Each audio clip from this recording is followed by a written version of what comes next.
Hello and welcome to another episode of the Golden Hour Podcast. I'm your host, David Altizer. And Connor McCaskill. And today we have a lot of great topics, so let's just get started with the new Sony a6700. Connor, tell me about it. Yeah, so the Sony a6700 was announced as of this morning, and in doing some research on it, it looks pretty cool. It looks like quite a large update from the previous A67 or 6600, excuse me, which came out all the way back in 2019. So 4 years ago now. So it was quite a bit old. It was showing its age. So the largest and biggest difference between this previous camera and now the a6700 is it's going to be its sensor. So it's actually pulling, as far as we can tell, the Sony FX30 sensor, so that 6K FX30 APS-C sensor, out of that camera and sticking it in the a6700, which is pretty incredible because that FX30 sensor is really nice. It is able to record in 4K up to 120 frames per second, which is great. 4K 60 with no crop, 4K 20 with a 1.5x crop though. So that is a little bit of a downer, but totally makes sense for the size of the camera. And it has a ton of other great features as well. I mean, it can do S-Log 3, it can do S-Gamut 3 as well, which looks pretty good, S-Cinetone. So it's kind of a packed little camera for $1,400, Dave. I think that's the kind of killer thing today with this announcement is if you were on the fence about just kind of needing either a nice B camera if you're a Sony shooter and you were looking at the FX30 because it was a cheaper, higher end Sony camera, giving you kind of the pro video features at a much more affordable price at $1,700.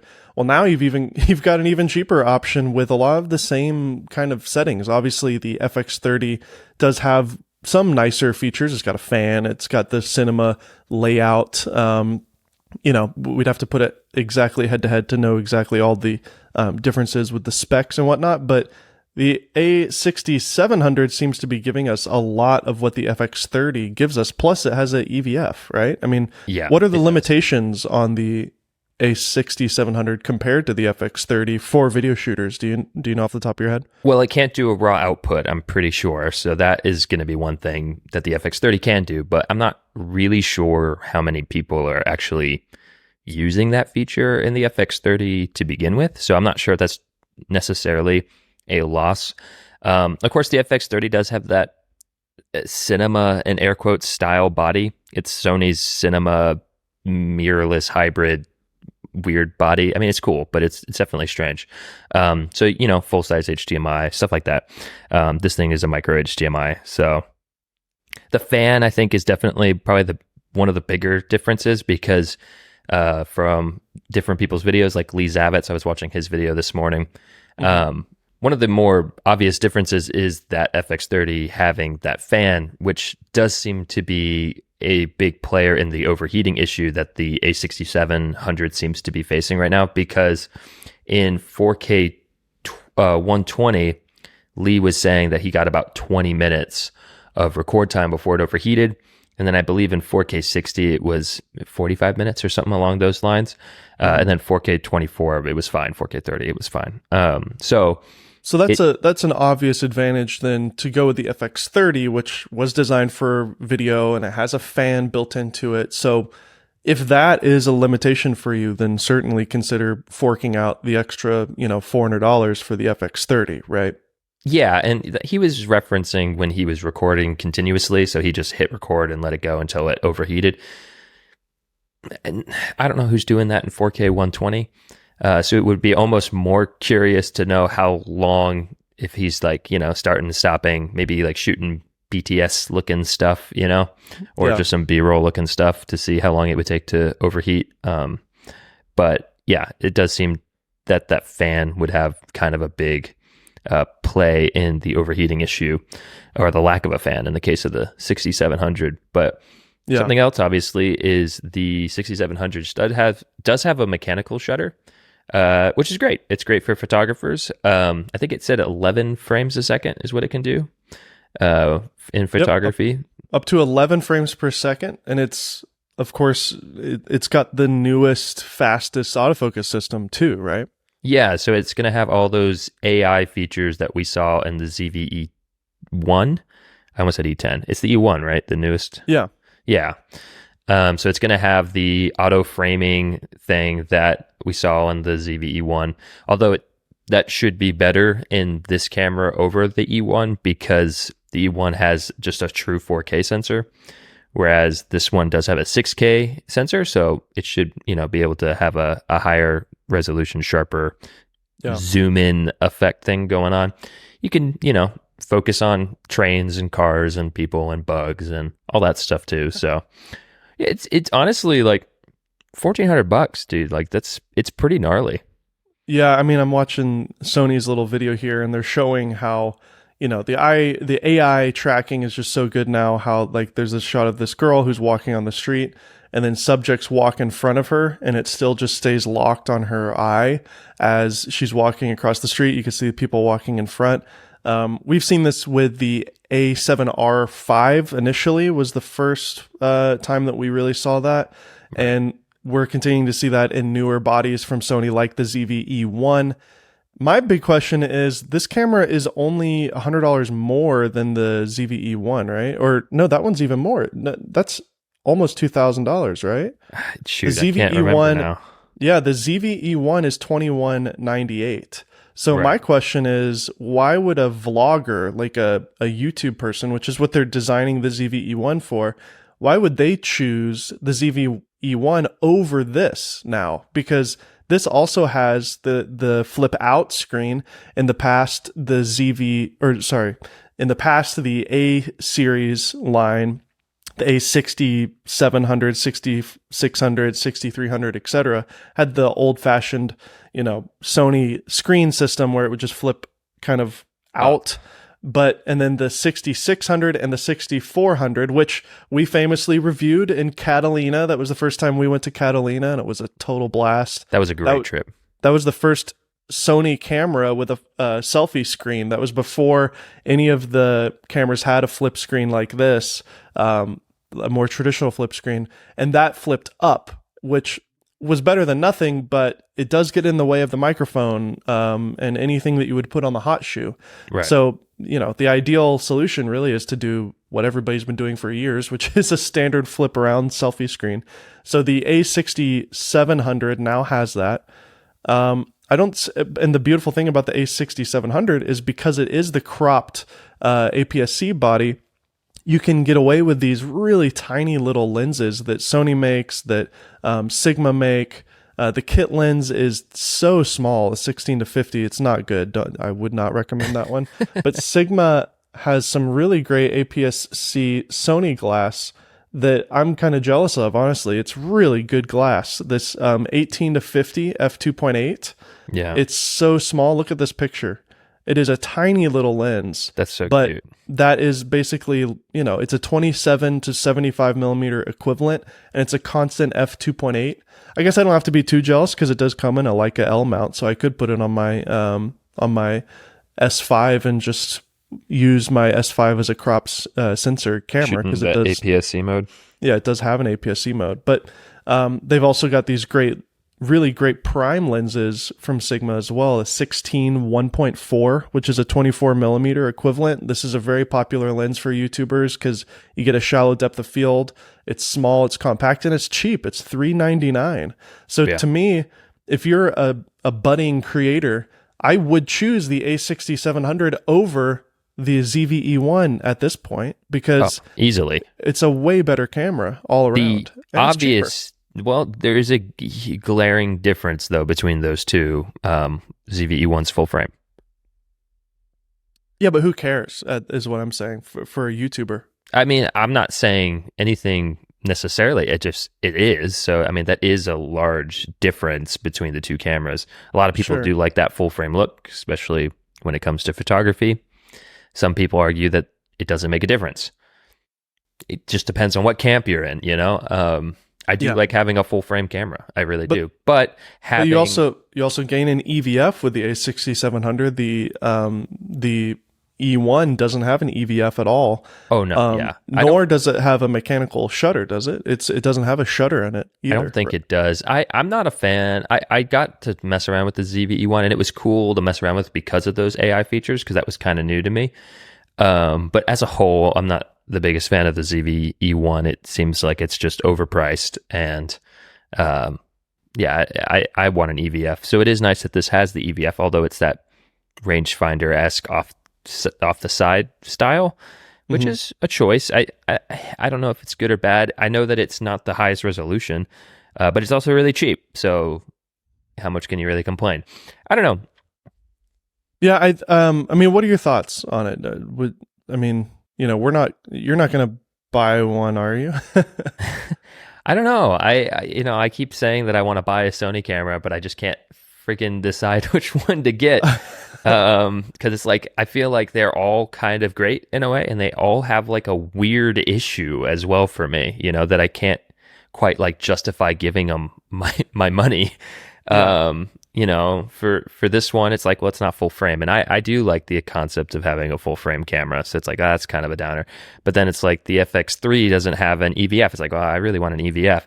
So then it's like, well, maybe the A7 IV. And it's like, well, the A7 IV has some overheating problems and some other issues and stuff like that. It's like, okay, well then it's at that point you're at the A7R5, and it's like, well, that's just really expensive, even though that probably is way too overkill.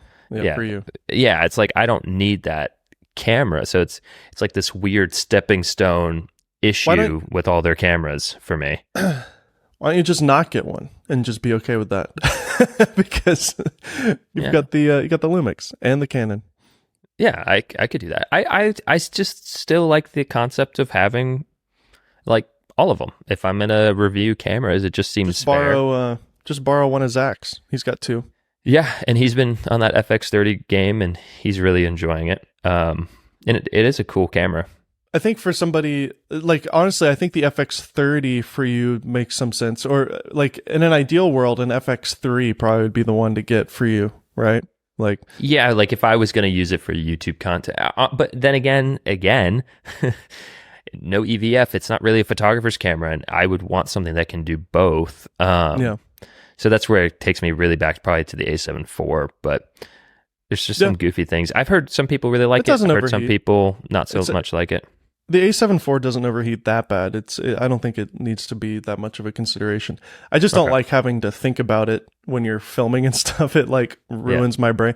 Like right now I'm actually using the C70 surprise after we just did a bunch of Lumix S5 stuff. I just wanted to give it some love. It's been sitting in my bag and shedding tears every day I use my Lumix. And it is great to use a proper cinema camera with built-in NDs and with like an actual AC power plug. So I just plug it into the wall. Yeah. And it's got a fan in it, and I do not have to even think twice about, like, I could probably leave this on for a week and not turn it off, and it will be fine, because that's what it's made for. It's made to be a production tool. Right. And the Lumix is like that too, with the built-in fan, even on the S5 II, which is nuts. So it is a nice kind of like peace of mind to know that your cameras are not going to overheat. So yeah. Exactly. I still sometimes run into overheating on the R6 Mark II, actually. If I'm shooting a lot of 4K 60, which I do shoot sometimes a lot of 4K 60 on these random jobs that I have. So, you know, overheating, it's a problem, but it does seem to be a problem with the 6700. How bad of a problem? I don't know. I haven't used it myself, but it is an issue. Well, a6700, we'd love to hear your thoughts. So head over to the YouTube channel if you're listening and post a comment on the video, and we'd love to have a dialogue about this camera. Are you interested in it? Are you going to switch? Is it going to be a nice little B cam for you? Would love to hear your thoughts. I will say my kind of overall thoughts are, it's about dang time. And what I mean by that is Sony, Connor mentioned at the beginning of this that, you know, the a6600 is what this is replacing. And that was a couple years old at this point. Well, the thing that's most important about the a6700 is this is the first time this line of cameras has ever, and I mean ever, had a sensor replacement. The a6300 came out in 2016. Yeah, it's an old sensor, the previous generation. And the a6300 sensor has literally been in all of the a6000 line since 2016. The a6300, the a6400, the a6500, and the 6600, all of them have had the same sensor year over year over year over year. And that, when I was reviewing cameras on Kinotika, anytime one of these cameras came up in conversation, it was always like, yeah, it's a great camera, but they really need to change the sensor out. The ZVE10, which is a very popular vlog camera, that also shares the same sensor. So I am really just excited that Sony has finally made a new sensor. It's a BSI backside illuminated sensor, which is really good for like bird photography and stuff like that. It's I don't really understand what BSI really truly means, but it's a fast readout sensor. It also has great dynamic range. So I'm excited that Sony finally, after, how many years has it been? 2016, 17, 18, 19, 20, 21, 22, 23, 7 years. I have to count on my fingers because I'm a YouTuber. It's been 7 years since the first camera, and we finally have a new sensor. So it'll probably be another 7 years before they replace it, but here we are. It's new now, and it is at a very good price, $1,400. I don't think any other company has something this competitive in this. Well, that's not true. This is in the Fuji territory, isn't it, Connor? So it is. The XS20? Is that the newest one that they just came out with? Would that be a comparable one to put next to this, you think?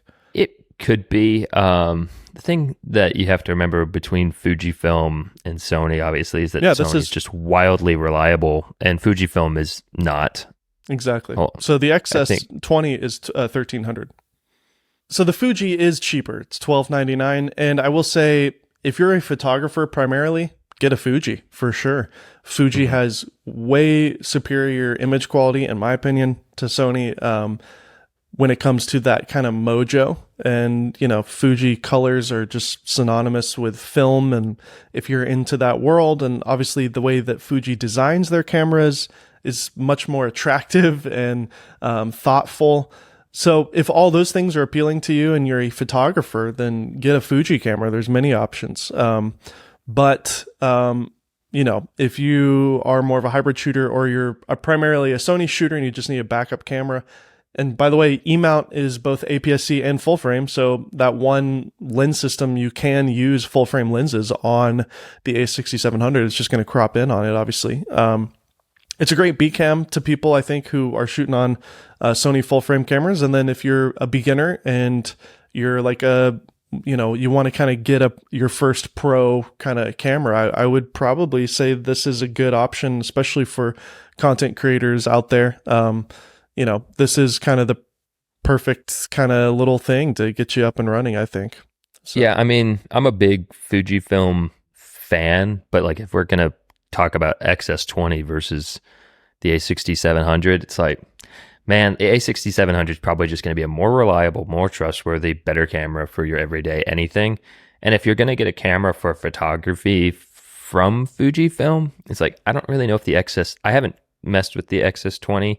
I just don't know if that's really the one I would pick for photography. There's a lot of really cool photography Fujifilm cameras out there. So I'm not sure I would go with the XS20, but I think a6700, it's a good showing from Sony, especially because of the ZVE10 or ZVE1 rather. I didn't find that camera to be particularly amazing. So while we're on the topic of gear, let's go ahead and talk about our old sponsor, or company that actually used to own this channel, Polar Pro. Look at my shirt. This was unplanned. Oh, look at that. I got the old Polar Pro shirt on, actually. So full disclaimer, we're good friends with the CEO and a lot of people who work at Polar Pro because, shocker, if you didn't know this already, Golden Hour was started because of Polar Pro. They hired me to be the host. It was their show. And then they also hired Connor to help out with the show. And was it every Tuesday, Connor, or Wednesday? I don't remember. I think it was whenever we could get in, but Tuesday was the most common day. Yeah, so every Tuesday we would drive to Costa Mesa from Laguna, which is where we used to live. Oh man, I'm getting all the feelings thinking about it. Yeah. We would carpool every other week. You know, you would drive one week and then I'd drive the next in my cop car. That's right. That's right. I bought I only had $1,500 to buy a vehicle when we moved there, because I used primarily the majority of the money we saved up for cars on the Prius that we bought. And I bought the Ford Crown Vic.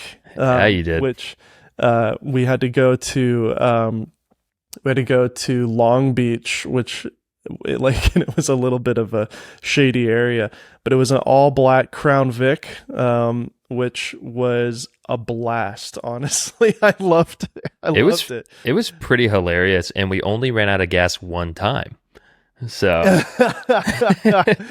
which was great. That was a great moment. I mean, lucky for us, we didn't have to push the darn thing, because I was getting worried.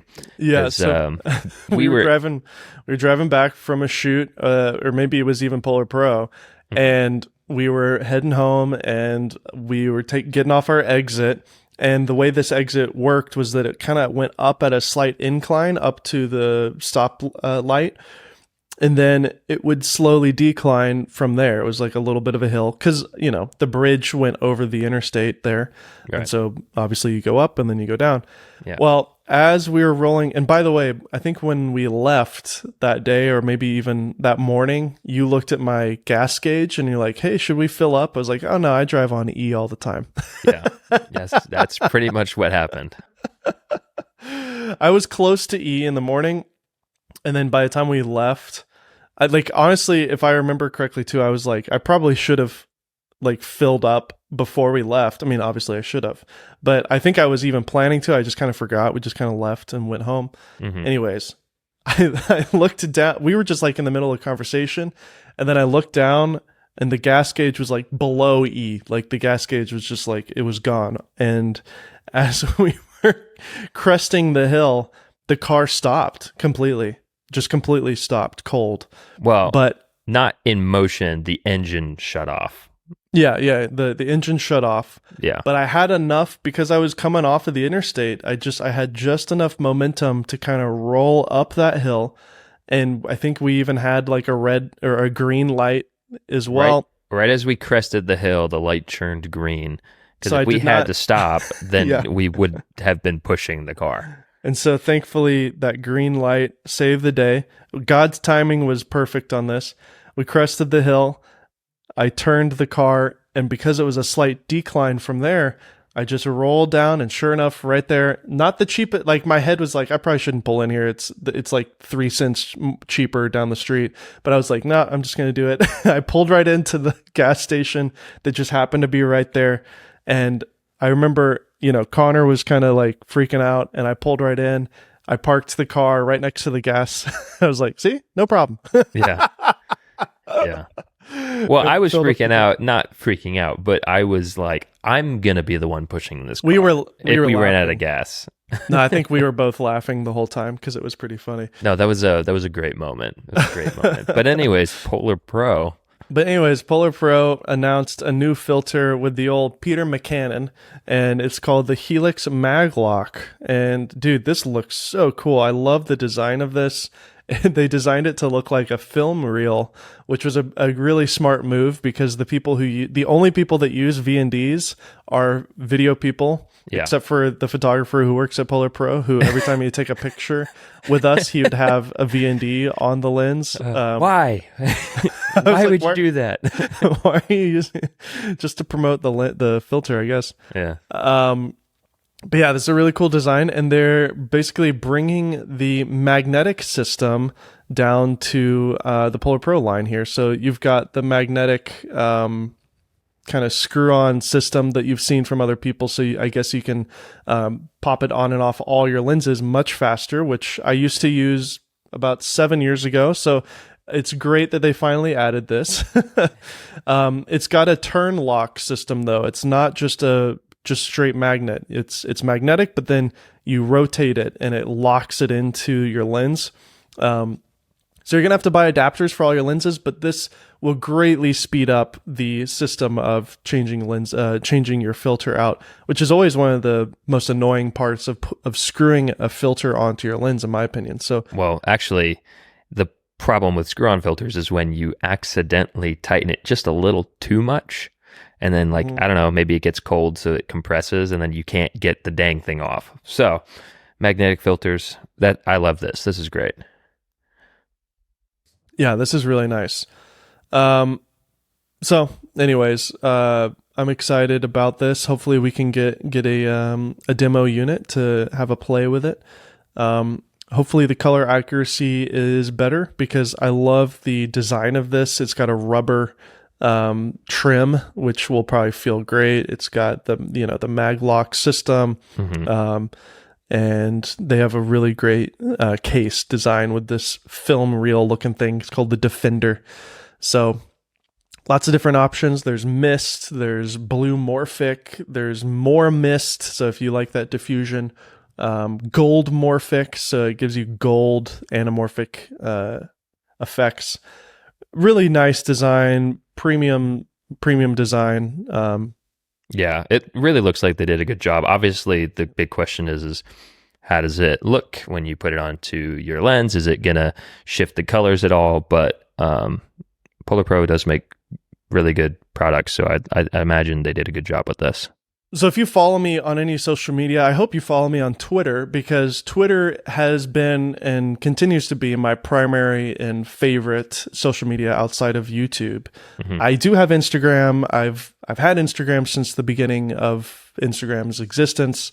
For some reason, over the last probably 5 or 6 years, I've just personally fell out of love with Instagram. I think it has a lot to do with just Zuckerberg's attempt to replicate everything, whether it's Snapchat or TikTok, whether it's just bombarding you with ads and messing up the algorithm and not seeing photos of your friends that you actually want to see and showing you photos of other things. And I don't know.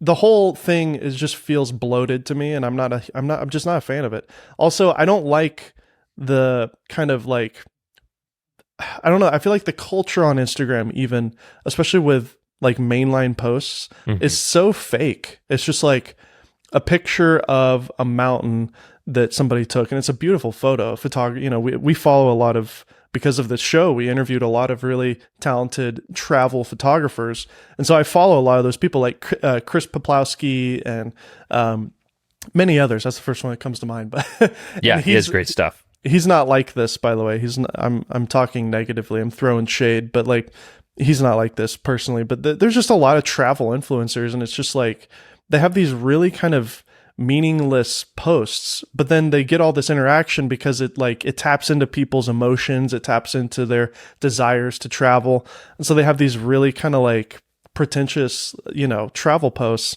And then even within our own community too, I feel like people try so hard to write a very meaningful bio of the photo, and I just hate it. I don't like that culture. It doesn't feel authentic to me. I always like stories, but way more, because it's just people's life. So Instagram stories is really my main consumption on Instagram. Is I basically open up Instagram, I look at all my friends' stories, and then I close Instagram. That's all I do. So I maybe check some DMs if anybody sent me a message. Twitter is where I post, because there's such a low barrier of entry with text-based social media. All I have to do is just have an interesting thought or idea or concept, and I could just put it out there and have conversations with people. And that's the other thing too, is the interactions with other creators, the interactions with my friends that I follow on Twitter, who are all in this YouTube space. It's a place for us to hang out and talk. It is really, and then when we do hang out at NAB, we pick up on those conversations that we've been having on Twitter and stuff. So as a YouTuber, I think having a text-based social media is a great addition to YouTube, because YouTube is not the place for that. And I don't even think Instagram is really the place for that type of public interaction with each other. And so Zuckerberg has done it. He has copied Twitter and he took really the basic aspects of it, which is simply just a text-based post, and made threads. And in the last week, it's literally only been a week since they announced it, In the last week, they've now garnered over 100 million users. So this is maybe dating this podcast because it may be a billion users before you know it. But for reference, there are a little over 300 million active daily Twitter users. And Zuck has basically gotten a third of the daily active Twitter users in a week. That says a lot for the success of Instagram, obviously. I mean, the way that the sign-up process for it was like best in class. I've never had a cleaner way of signing up for a new platform. But it really is because Threads is truly like a sister app to Instagram in a lot of ways. Yeah, I was going to say, you're not really signing up for a new app. It's just Instagram. They just put it in another little bubble on your phone. Yes. In fact, I think I heard, I was listening to a Twitter Spaces of all things, of like different developers talking about Threads, and somebody said that they're using a lot of the Instagram base code with Threads. They just kind of changed it and made it a new app. So it truly is a sister app to Instagram. So, you know, you can't really learn anything from this if you're starting a new company, because you have to already have a billion users for this to work the way it did. So like, right. And there's only one company and there's only one person that can pull this off, and it's Meta and it's Zuckerberg.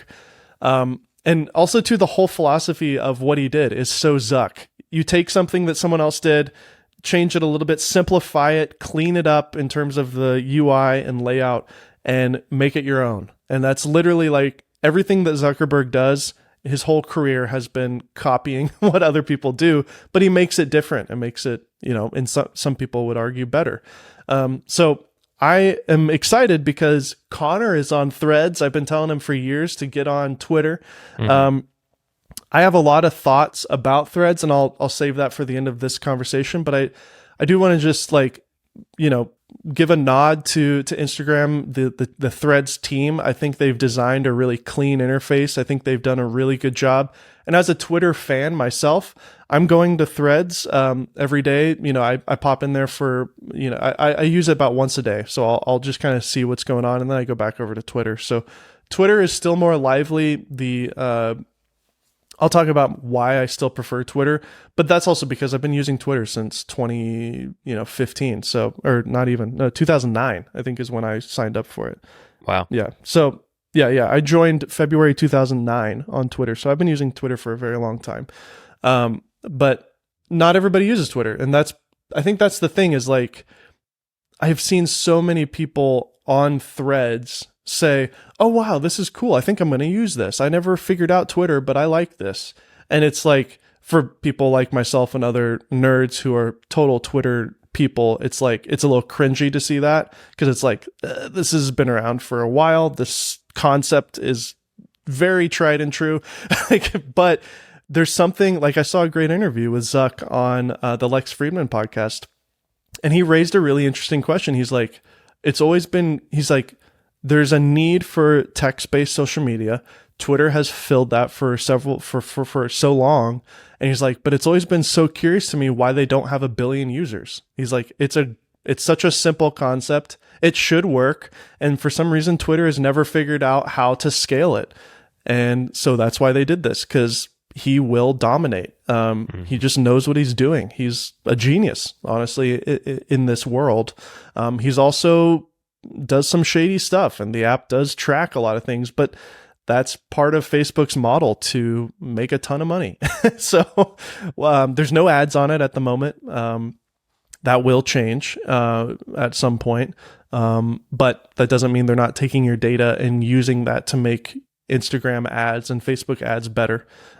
So anyways, that's kind of my little intro into it. Connor, you're on Threads. I don't know how often you're using it. I'm curious to hear your thoughts on Threads now that it's been a week. Is it still exciting to you, or are you going to continue to use it?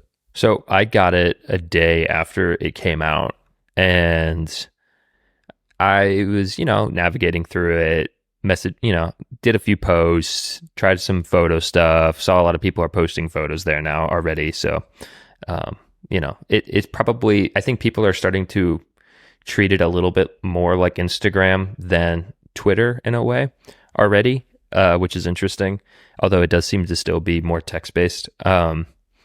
I like the idea of it, just like I like the idea of Twitter. But when I got on it and I tried it and I was starting to use it immediately, I got those Twitter vibes, and I just don't like Twitter.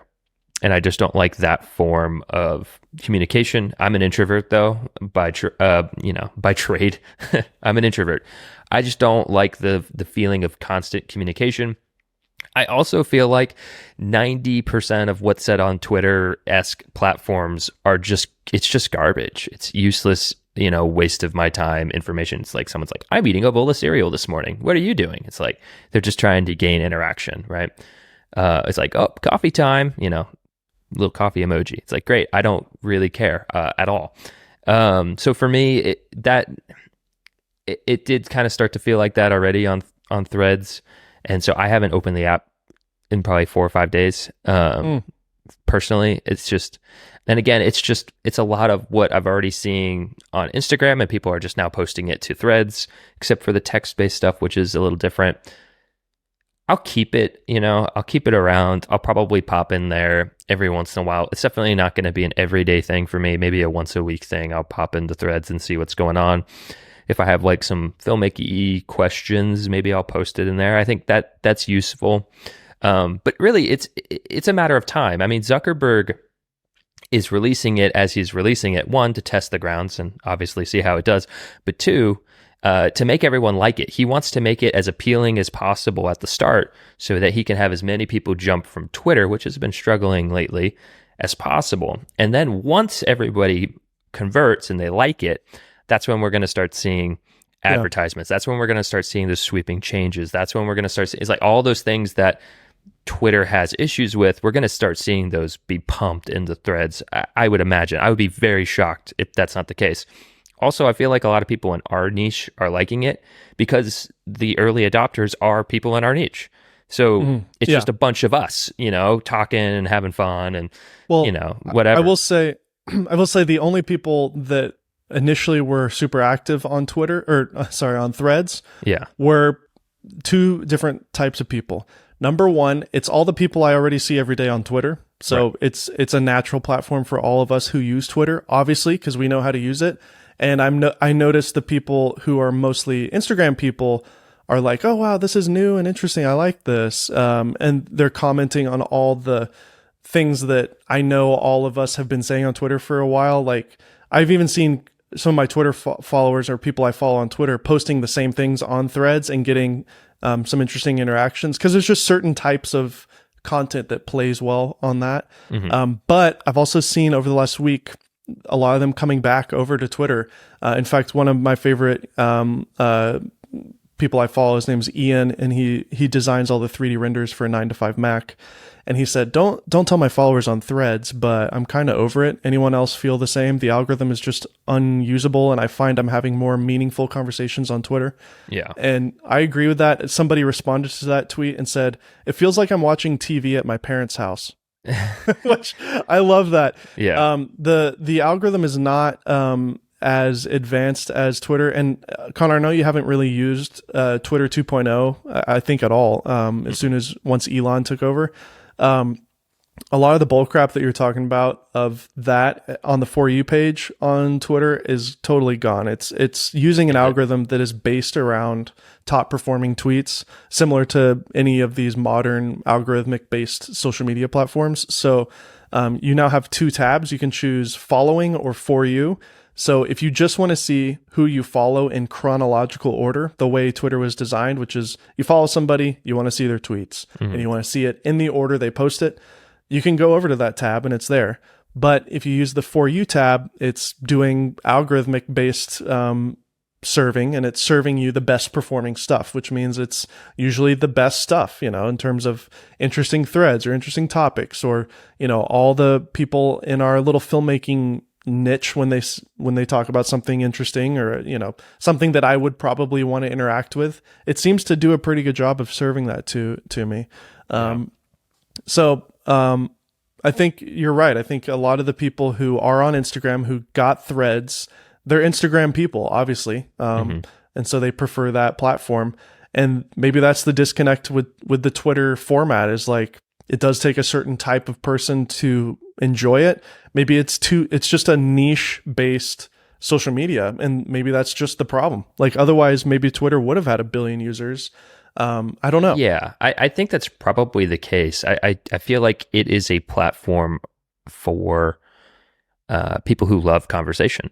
I don't know. I mean, there's definitely a handful of introverts on it because you don't have to actually physically speak to people. But I guess you're putting yourself out there publicly, so you have to kind of be willing to say something that you know other people will read. Mm-hmm. I guess.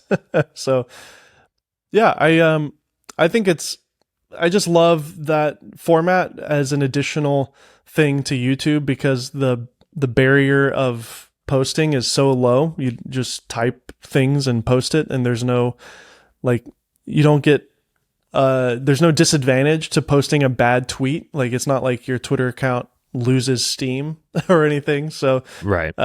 Like I had a post a couple days ago that got 1 million views. It literally was just sharing a rumor about Apple using a VR camera for all their Apple TV shows recently. They're using a 180 VR 3D camera on every Apple TV show, so that way they can have assets for the Vision Pro, but it's well shot and it's actually shot using true 3D, so it you can watch the show in a proper aspect ratio. So that'll be, or not proper aspect ratio, but you'll be able to watch all the Apple TV Plus shows in 3D in your headset. So that's guess it's kind of an aspect ratio. The aspect is your whole field of view. Yeah, exactly. So, anyways, I think Threads will probably be fine. I don't think it's going to really take down Twitter based off of if you asked me last week, as soon as it came out, I would have said, oh man, this is the end for Twitter. Mm-hmm. I don't know. I don't know now if that's true because it seems like a different audience. I feel like the people who have used Twitter and still use Twitter are going to stay on Twitter because it seems like the conversation is still there. It still seems just as active as it was. There's a little bit of interest on Threads and a lot of people switched over. And also to the second type of people that are using Threads, I listed the first type. The second type that are using Threads are the people who left Twitter because they don't like Elon Musk. So that's something I have noticed is like, if you were one of those people that left Twitter because you hate the fact that he is a free speech advocate, then you can go over to Threads where there will be plenty of moderation and non-free speech things going on. So that is a great place for people who don't like Elon Musk. So I think that is part of it as well. And we'll have to see if it has legs. I don't think they're going to kill it necessarily like IGTV, but maybe it'll turn into a tab on Instagram as well. Like the way they added Reels, maybe it'll be another thing that you can just switch over to. Although it is interesting that they made a separate app for it. So I think they wanted it to feel separate from Instagram. So I think it was very intentional. We'll see what happens. I mean, it's just another thing you have to look at. And honestly, I barely want to look at any of them as it is. So, yeah. So follow us on Threads. What up? You'll hear from me, maybe never. So we're recording this on Wednesday. I am hopefully finishing up my edit today, and we'll be posting my big video that I've been working on for over a year now. So hopefully while you're watching this podcast, you will see or have seen or have the opportunity to see my video, 100 Movies in 24 Hours, which Connor was a huge part of. Not only did he help me film the entire thing, but he also was the host of the first annual Connie Awards. I think the most important thing about all this is I'm really proud of how it came out. It's been a lot of back and forth. It's been, gosh, I think I've done maybe 30 versions of the intro. Mm-hmm. I've made I know for a fact I've made 19 thumbnail variations because the number on the last export was V19. So And within each variation, there's minor tweaks to that with fonts and color choices. All of that work is not partially, primarily my struggles with ADHD and perfectionism. And I want to just say that out loud. Like, I think a lot of it is just getting in my head too much. And because I wanted this to be perfect, I would procrastinate the project because, I don't have 20 hours to sit down right now, because I knew that's what it would take. I knew if I'm going to do this, I'm just going to have to pour everything I have into it, and it's going to take me a week to get it done. And so I would kind of like work on it a little bit, and then I would obviously do things that paid me money. And so I would move on to, at the time, Soundstripe or other paid freelance work. So, and then also too, just feeling so unsure, and it's so new territory for me. I've been doing gear reviews for so long.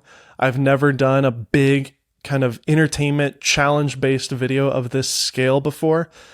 It was very overwhelming. I mean, we had 9 cameras for this shoot. It was a 2-day shoot. Well, technically 3 days if you count the award ceremony, and a lot of footage to go through.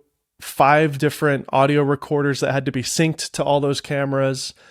It was just a lot of work. It was very hard. I'm comparing myself as I was editing. I was kind of comparing myself to Eric or Mr. Beast or whatever. And I realized, I'm like, man, I really should not be comparing myself to any of them, because first off, they're so far ahead in terms of their understanding of this, because they've been doing it for so long. They have just an innate sense of what works and what doesn't work. They also have a clear direction and a clear audience. I don't have any of that. They also have a team of people to help them. I heard an interview with Jimmy, Mr. Beast. He said that it takes about 6 months from conception of the idea to execution to final edit for him. And he has multiple teams working on videos. So he's always 6 months ahead of his upload date, and he just has different teams working on different things. Whereas this was completely done, other than the days that we shot it, which I had so much help, including Connor and our friend Malachi and Chris Haggerty and Jim Cook and a lot of my close friends who helped out with this project. Not only did I have that on the day, but when it came to the edit, I was completely alone on the edit. I asked for help, and I did get help and suggestions and comments, but man, it was a lot of work. But here we are. It's done. I'm really proud of how it came out. And that is the most important thing, I think, is like, I'm happy with it. And I feel like I've done everything I possibly can at this point. I know it can be better. I know I could change things about the story that could make this maybe make a little bit more sense. But I didn't have that understanding. I didn't really know what I was doing when we shot it. And now that I've edited it, I wish we shot certain things a certain way to help with the storytelling. But we just didn't, and I can't kind of fix things that were just not there on the day. So I've done everything I possibly can. I'm really proud of how it came out, and I'm curious to see how the response will be of this new venture. But this is the first video on my new channel, which we'll link in the description of this podcast. So if you want to go over there and subscribe to that, you can check it out. But yeah, this is the very first video on a brand new channel. This is part of that journey of giving the Kinotika channel to Connor, and he's carrying that forward on that channel. And this is a brand new thing, because if I were to have posted this on the Kinotika channel, I don't know if it would have worked properly, because this is such a different audience.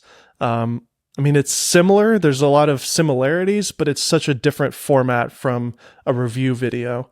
And so I really wanted a fresh start and kind of get an audience of people that are interested in this type of content, rather than forcing it on people who already like a review-based format. So that's why I've started a new channel, and I've gone this direction.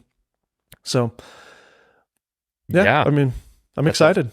That's a lot. I mean, so I've been seeing bits and pieces of this video now for a year, and it really has come a long way since even the first cut that I saw. Now, I remember you kept the cut, at least for me, pretty close to the chest at first, and I wonder, 100% why. Maybe it was just because you were figuring it out and you weren't sure what you were doing yet. But I have seen a bunch of cuts up to now, and I will say, I think you did a really good job.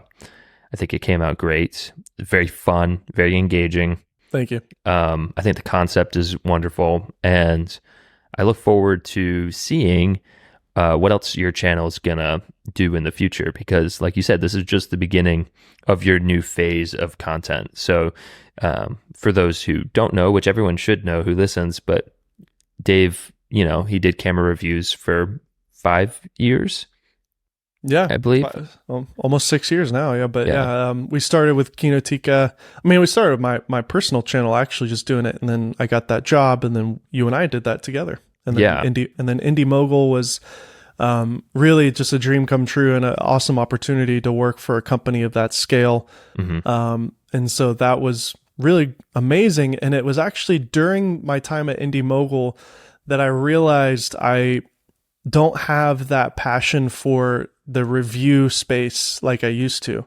And I was wanting to do what I've just done on Indie Mogul. And I would argue that it probably would work well on Indie Mogul, this format. I think it would probably do really good because it had a huge audience. But that was not the direction that they wanted to take the channel. And so, and also too, I didn't want to live in LA. So I quit. And other than this podcast, I haven't had any consistent YouTube content going on. I've kind of done occasional reviews here and there. We did a wonderful, Japan collab with Panasonic that I had a ton of fun making that, and I posted that on my second channel. But yeah, this is really what I've been working on for the last. I got a little taste of it, I guess, with the drone video. We did the DJI Mini 3 versus Inspire video. That was my first experiment with this format of doing a little bit more scale and having some sort of challenge and making it a little bit more entertaining. Right. And that video did really well. It got about 100,000 views in a week, which was, I think, a success for that channel and for what that video was. I did another trial with a wedding video that didn't perform well. I think that was a mismatch on the audience there. I also think the video probably could have been a little better too. So anyways, this is what I've been working on for the last 2 years, is just thinking about this. I feel like there's a real need for something different in the filmmaking niche. And I've seen a couple people try concepts like this, and some of them do well, some of them don't. But nobody's truly gone all out and kind of just put everything into it. And I will say this was real expensive to make. I mean, I was grateful for Soundstripe who did sponsor this video, but they only that money was only a quarter of what I spent. So the other 3/4 of this video in terms of what I spent to make it, not including the 100 hours or more of editing, was about $7,000 in my own money. So, these are expensive. So I think, and obviously if you're trying to replicate what Jimmy's doing, which I'm not, but I am trying to kind of do something different, it's just expensive because of the production. So, hopefully a brand will see this video. And if a brand is watching this, hi, I would love to work with you. These cost me about $15,000 or more. So if anybody would be interested in sponsoring in the future, that'd be great. But, anyways, yeah, I'm kind of rambling here, but do you have any other thoughts about it?